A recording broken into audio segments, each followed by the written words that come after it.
here. He's been teaching at same school as me, St. Catherine's School out in Picture Butte now for, I guess, about 10 years or so. He is kind of a local boy that came back home, spent a few years up in Peace River, and it's been great having him back. He's a fantastic part of our school. And, well, I know Josh quite well. I don't know how to say this in a nice way, but he's a math geek. He's a big math geek. And our theme, of course, is literacy and numeracy. We found that the literacy parts were fairly easy to fill. The numeracy parts, who wants to get inspired about numeracy? A little bit harder. Hey, there we go. That's why he's talking to us. So I asked Josh, and he said, "So you want me to come and get everyone jazzed about math?" I'm like, "Yeah, could you?" And you know what? He has come up with something really good. He kind of showed me what he's got, and I think you're going to enjoy it. I know you're intrigued by the title, if you can see. I'm not even going to bother trying to explain it, but please welcome Josh Gatner with Math and Lawns, the story of a sneaky mathematician.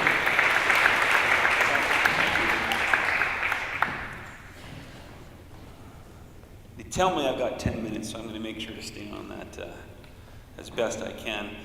So, like Avin said, I'm Josh Gatner. I teach in Picture Butte, and a little bit about me has already been said. A lot of the things that I was going to lead with. I have 4 children. I'm married to Anisha. She's at the back. Hello, honey. Certainly far more popular than I am, but I have to confess, I love numbers. I love them. Every single time I see one of those little things that comes up on Facebook, I get kind of excited. I want to look at it and check it out, and it's a problem, I think. And I get distracted by math all the time. For example, when I see a tree like this one, an elm tree that you might walk underneath, whether you're going for a quick little jaunt around Henderson Lake or something. When you go for a walk, it's a nice tree. When I look at a tree like this, I can't help but look at it as some sort of fractal pattern. This tree that's evolved over, how long to all of a sudden have leaves that grow just the right way to most efficiently catch the sunlight.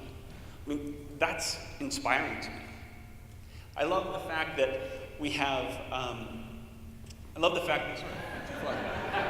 get there. I love the fact that we have stuff like the acceleration due to gravity, 9.81 meters per second squared, exactly. Why does that number exist? It's one of these things that I love. I love wondering about. I love thinking about. I love when Elliot Friedman comes on Hockey Night in Canada after 2 periods and says, Austin Matthews is on pace for 492 goals. And I'll get he is on pace for 492 goals. 2 goals every period, that's perfect, right? It hasn't worked out that way, but I like to think about that, and it kind of gets me excited. So, and I just love to even just fathom the idea that there's infinite pi, but not just the number, not the actual dessert. But that would be awesome. I think we can agree. When I see some of the things like this, it's just sometimes it's trivial, kind of like this one. It's symmetrical. It's somehow beautiful. But then sometimes you come across something, and I have to give a little shout out to Brian Davidouk, who I work with, who first introduced Benford's law to me. This is the first digit principle, and that's if you take any large amount of data and you take a look at it, whether it might be transactions that Walmart does today, or maybe the populations of all the cities in Canada. If you take a look at the numbers, the first digit will most likely be the number 1, 30% of the time. That's a fascinating number to me. And then it's actually useful too, because then when you take a look at the 2009 Iranian elections, they were actually able to figure out if the numbers worked out because they used this law. So when you start to see numbers come alive like that, and you're able to access math, maybe just not even a journal, but an article in a newspaper, you start to get these things. It's kind of interesting. But that's not the case for everybody. This is a lot of my students' feelings about math, and that's, you can tell who they are. But they're not alone. Adults are like this too. I had a good friend of mine that I taught, I think all three of her kids. She shared a back neighbor fence with me, and she had recently watched A Beautiful Mind with Russell Crowe, and she approached me and she says, "Josh, is that what it's like for you?" She correlated this idea that you had some insane guy who was, probably dealing with schizophrenia and therefore a math genius. So if you liked math, maybe it would work the other way. So, and I don't blame her. I mean, I understand. I get it. There's not everybody is like me, but I wasn't always a math lover, if you want to call it that. Sounds kind of gross, but this I wanted to just show really quick. This was, I think it's done by the Conference Board of Canada, and they actually showed some of the statistics about adult mathematics literacy rates, and they show us, in not the most positive light, they say over half of adults are not at an adequate numeracy level. So how do we fix that? And I'm not up here to be able to give you all the magic bullets to be able to do that. Does it lie in the new math, which is hilarious? That term is ridiculous to me. Or is it like the drill and kill worksheets that produced like the greatest generation?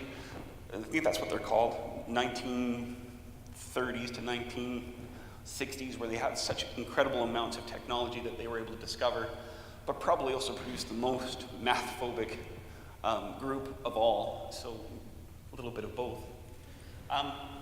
But it started with little Josh. And now that I see Chris here, and he sees what I was wearing, I'm the big one, by the way.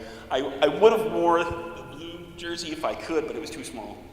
But I mean, I was a typical kid. I was, like to go play around. I like to go camping. I like to make snow forts. Spent lots of time with my brother. And but I'll admit I was really lazy, really, really lazy, and wasn't interested in math. And in my family, that's not okay. You have to be at least okay at math. There's two reasons for that. Number one, my mom is an accountant, or at least she was until recently. And number two, my grandpa. You can see us here. That's my brother, the doofus in front. I'm holding the dog, and my grandpa's there too. But his name's Walter Ruff, and if you have heard of him before, he was actually one of the principals of St. Basil Center before it became an actual center. And I've met some people that taught him, and they're always like, "Oh, your grandfather." Like, he mellowed out a bit after he retired, apparently. So, but when my mom got my report card, and it was 43% in grade 5, she was not happy. I could care less, but she hatched a plan. I don't think it was as purposeful as her reaching out to Grandpa for help, but I'm sure the conversation was like, "This kid, Dad, what do we do?" "I don't know, But eventually, Grandma and Grandpa started inviting me over, and they were like, "Hey, why don't you come over? We'll give you $5 for mowing the lawn." I said, "Okay, sounds good." So Grandma would pick me up, and she would, there it is. She'd pick me up after school, bring me over, 45 minutes, I was done the lawn, and then I was supposed to get picked up by Mom, but wasn't enough time. There was too much time. And now I'm sitting there with my grandpa, who really, by all accounts, was not a very warm personality. So I'm there, and he's there, and, "Well, let's bring out the cards." So, okay, let's teach you how to play 31. All right. Let's teach you how to play gin rummy. Okay. Let's teach you how to play crib. Okay. So in this story, I'm not the sneaky mathematician. My grandpa was. Now, it was interesting. I was talking to Avin, I think it was last night. He was like, "What are all these crib terms about? I have no idea what you're talking about." And neither did I at the time. But playing that game over and over and over, week after week, we get done a game, let's play again. We got done a game, let's play again. And pretty soon you get pretty good at your math. You're trying to always add up to 15, right? Whether because you're pegging or because you the collection of cards. You have to judge how many points you're going to get. You've got things like double runs, which I think is a hilarious term. And I've never really gotten over it. I was a 12-year-old boy after all, so pegging out or making sure you have the most cards or the most points possible in your crib. All of these things were really, really interesting to me. Not at first, but after a while.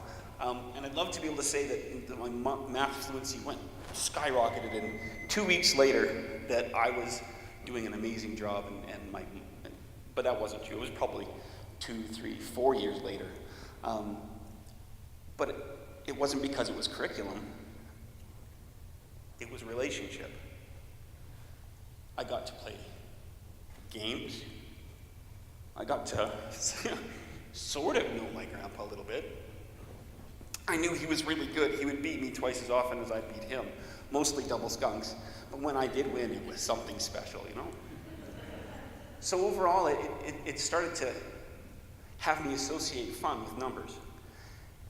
And if there's a message I can give to you today, that's really important.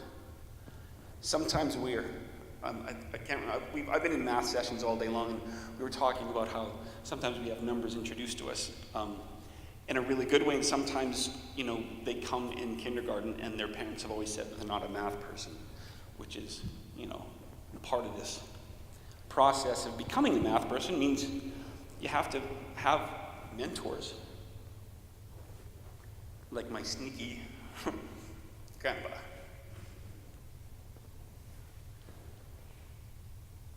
I don't think we'll all be able to get all of our kids up to a point where they're going to be amazing mathematicians and engineers and bankers and economists and things like that.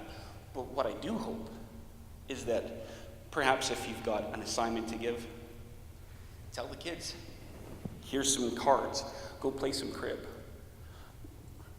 Play with your